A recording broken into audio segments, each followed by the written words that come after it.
tahun 1910-an, tanah Jawa dilanda wabah penyakit pes. Gelombang masalah kesehatan yang muncul dari Malang ini merebak di Jawa Timur, Jawa Tengah, hingga Jawa Barat. Wabah ini tak luput terjadi juga di Surakarta, Jawa Tengah. Pemerintah kolonial kemudian membuat kebijakan memberantas wabah dengan perbaikan rumah penduduk agar bebas dari penyakit. Namun masalahnya, beban pembiayaan perbaikan diberikan kembali pada rakyat atau menggunakan pinjaman dari pemerintah. Ini tentu memberatkan rakyat yang tidak mampu. Peristiwa ini menyulut perlawanan rakyat yang salah satunya dimotori oleh tokoh pedagang batik legendaris di Surakarta. Mari sambut Haji Misbah. Haji Misbah, sosok yang menarik ya, karena dalam buku-buku pelajaran sejarah mungkin nggak banyak yang membicarakannya. Namun nyatanya di era tahun 1910-an hingga 1920-an, nama Misbah cukup prominen di tengah saga perpecahan di Sarekat Islam, yang ujung akhirnya adalah soal meningkatnya pamor gerakan komunisme di Indonesia. Soal Haji Misbah ini menarik ya, karena seperti banyak orang yang menjulukinya Haji Merah, Misbah beranggapan kalau Islam dan komunisme ini bisa berjalan beriringan. Ia juga sosok yang menjunjung tinggi ajaran agama Islam, tapi memilih jalan perjuangan komunisme. Nah, kita pernah mendengar gagasan serupa dalam bahasa yang berbeda, sempat juga digariskan oleh Hos Cokroaminoto dalam tulisannya Islam dan Sosialisme. Soehoki pernah menjuluki Misbah sebagai Haji Revolusioner. Tentu pertanyaannya adalah seperti apa kiprah Haji Misbah ini dan apa saja yang bisa kita petik dari kisah tentangnya?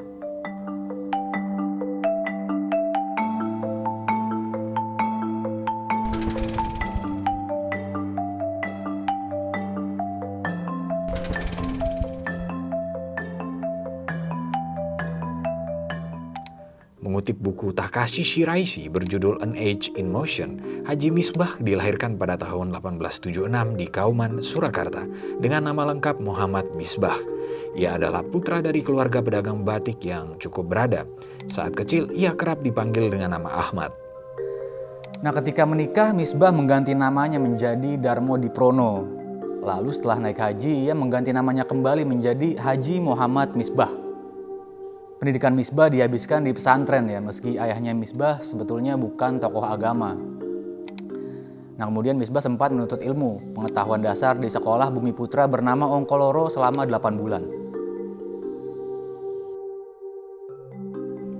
Setelah cukup waktu untuk mengupayakan penghidupannya sendiri, Misbah akhirnya membuka toko batiknya sendiri. Ia kemudian jadi saudagar batik yang sukses.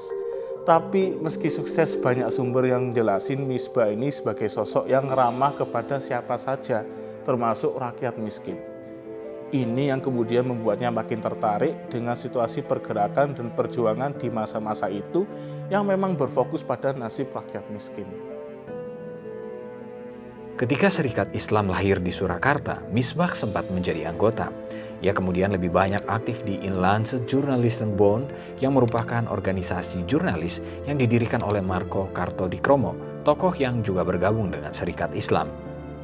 Dalam catatan Marco, Misbah disebut berupaya untuk menyebarkan nilai-nilai agama Islam, namun dengan metode yang saat itu tengah populer, yaitu mendirikan surat kabar. Ya, Haji Misbah memang tercatat ya mendirikan surat kabar bernama Medan Muslimin yang terbit pertama kali di tahun 1915.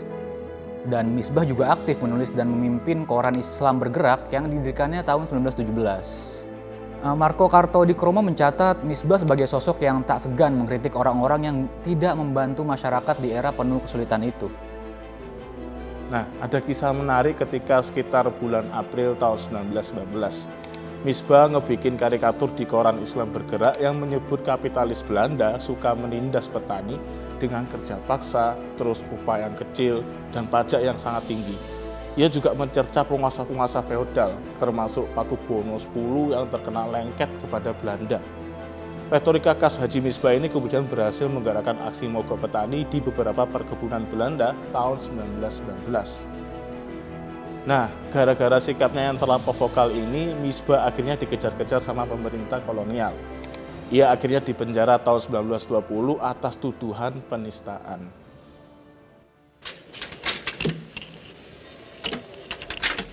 Selama dalam penjara, Misbah banyak bersosialisasi dengan para aktivis Indie Sosial Demokratis Vereniging yang merupakan embrio Partai Komunis Indonesia.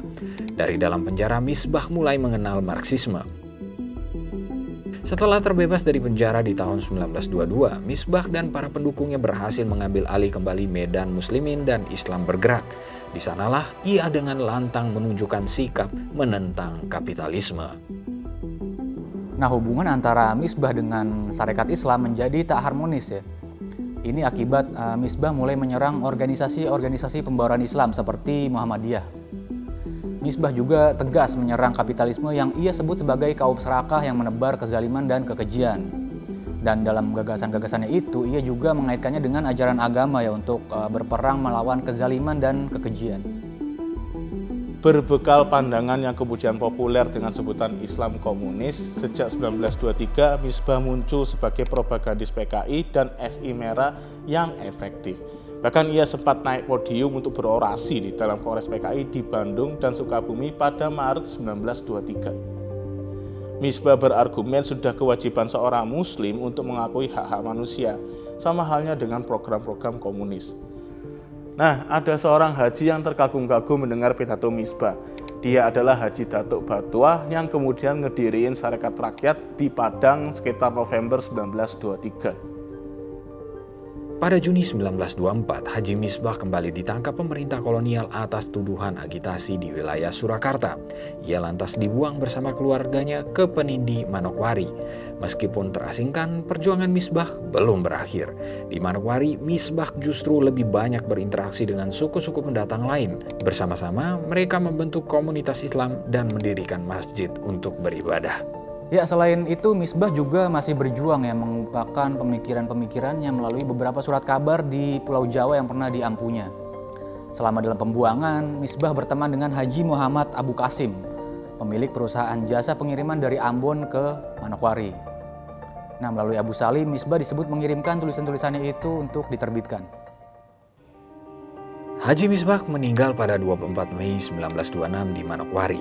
Kisah tentangnya adalah warisan pemikiran soal bagaimana agama dan komunisme berupaya disejalankan. Ini juga pembuktian bahwa di era perjuangan kemerdekaan segala cara dilakukan, segala sintesa ideologi diupayakan.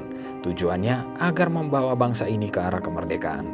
Di kemudian hari memang komunisme akhirnya berbenturan dengan Islam dan agama-agama lain di Indonesia. Dari Haji Misbah kita juga bisa belajar kalau atas dasar perjuangan membela kepentingan rakyat dan mengupayakan kemerdekaan, titik tengah itu diupayakan untuk bisa dicapai. Ini pun termasuk soal ideologi.